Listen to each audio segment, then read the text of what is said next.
Good morning. ಇದು Thursday ದಿನದ mini vlog. ಇಲ್ಲಿ ನೋಡ್ತಾ ಇರ್ಬೋದು ಪ್ರಜ್ವಲ್ ಸ್ಕೂಲ್ ಕಡೆಯಿಂದ ಒನ್ ಡೇ ಪಿಕ್ನಿಕ್ ಹೊರಡ್ತಾ ಇದ್ದ. ಸೊ ಹಾಗಾಗಿ ಮಾರ್ನಿಂಗ್ 5 o'clock ಎದ್ದು ರೆಡಿಯಾಗಿ ಹೊರಟ. ಪ್ರಜ್ವಲ್ ಪಪ್ಪ ಅವ್ರನ್ನ ಬಿಡೋದಕ್ಕೆ ಹೊರಟರು.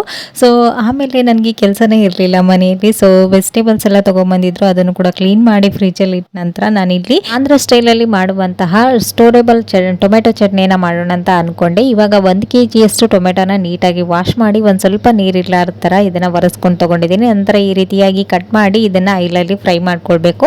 ಟೊಮೆಟೊ ಹಾಗೇನೆ ಹುಣಸೆ ಹಣ್ಣು ಬೆಳ್ಳುಳ್ಳಿನ ಈ ರೀತಿಯಾಗಿ ಫ್ರೈ ಮಾಡ್ಕೊಂಡ ನಂತರ ಇದನ್ನ ಒಂದು ಮಿಕ್ಸಿ ಜಾರ್ಗೆ ಹಾಕೊಂಡು ನೀಟಾಗಿ ಪೇಸ್ಟ್ ತರ ಮಾಡ್ಕೊಳ್ಬೇಕು. ಇದು 6 month ವರೆಗೂ ಇರೋದ್ರಿಂದ ಇದರಲ್ಲಿ ಒಂದು ಸ್ವಲ್ಪ ಮೆಂತೆ ಪುಡಿ, ಸಾಸಿವೆ ಹಾಗೂ ಧನಿಯಾ ಪುಡಿನೂ ಕೂಡ ಸೇರಿಸ್ಕೊಳ್ಳಿ. ಸೊ ಇದರ ಒಂದು ಕಂಪ್ಲೀಟ್ ರೆಸಿಪಿನ ನಾನು ಆಲ್ರೆಡಿ ಕವಿತಾಸ್ ಕನ್ನಡ ರೆಸಿಪಿ ಚಾನಲಲ್ಲಿ ಹಾಕಿದ್ದೀನಿ. ಇವಾಗ ಟೊಮೆಟೊ ಹಣ್ಣಿನ ಸೀಸನ್ ಅಲ್ವಾ, ಈ ರೀತಿ ಟೊಮೆಟೊ ಹಣ್ಣಿನ ರೇಟ್ ಕಡಿಮೆ ಇದ್ದಾಗನೇ ಈ ರೀತಿ ಒಂದು ಸ್ಟೋರೇಬಲ್ ಚಟ್ನಿ ರೆಸಿಪಿನ ನೀವು ಮಾಡ್ಬೋದು. ಸೊ ಒಂದ್ಸರಿ ಈ ಒಂದು ಚಟ್ನಿನ ಮಾಡಿದ್ರೆ 6 month ವರೆಗೂ ಸ್ಟೋರ್ ಮಾಡ್ಬೋದು. ನೀವು ಜಸ್ಟ್ ರೈಸ್ ಹಾಗೂ ದೋಸೆ ಚಪಾತಿ ಮಾಡಿಕೊಂಡು ಈ ಒಂದು ಸೈಡ್ ಡಿಶ್ ಆಗಿ ಸರ್ವ್ ಮಾಡ್ಬೋದು. ತುಂಬಾನೇ ಟೇಸ್ಟಿ ಆಗಿರುತ್ತೆ. ಒಂದ್ಸರಿ ಟ್ರೈ ಮಾಡಿ ನೋಡಿ.